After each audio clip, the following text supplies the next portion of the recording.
Pinakakasuhan din base sa mga bagong nakalap na ebidensya si former Public Works Chief Manny Bonoan, former Undersecretaries Catalina Cabral at Roberto Bernardo, former Ako Bicol Party List Representative Zaldico, Commission on Audit Commissioner Mario Lipana at ang tinatawag na BGC Boys na sina Henry Alcantara, Bryce Hernandez at JP Mendoza.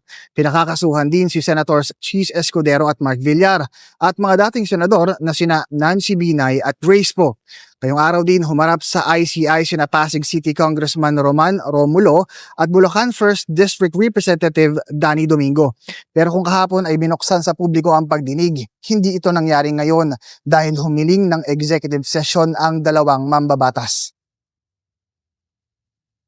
The information that will be provided by the good congressman at this point would potentially put the life and safety of an individual, particularly the good congressman's life and safety, in danger, Your Honors.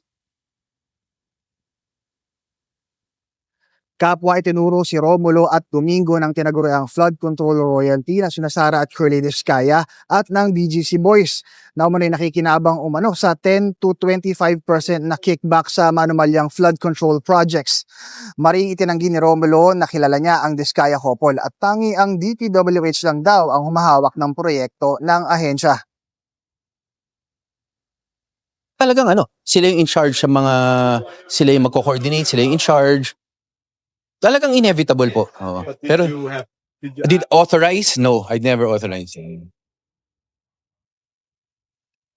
Sa parte naman ng kampo ni Domingo, hiniling nito ang executive session dahil sa apektado na umano ang reputasyon ng kongresista mula sa paratang. Itinanggi rin niya na may kinalaman siya sa maanumalyang flood control projects sa Bulacan. Hindi po totoo yan at yan po ay pinatunayan ko sa investigasyong naganap na yan po ay walang katotohanan.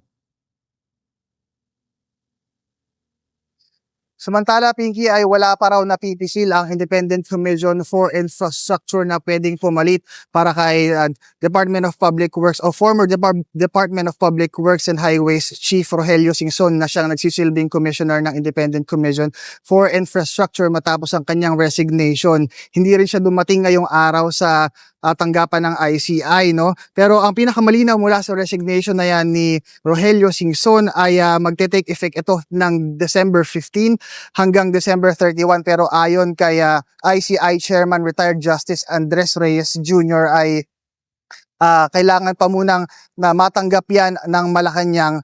At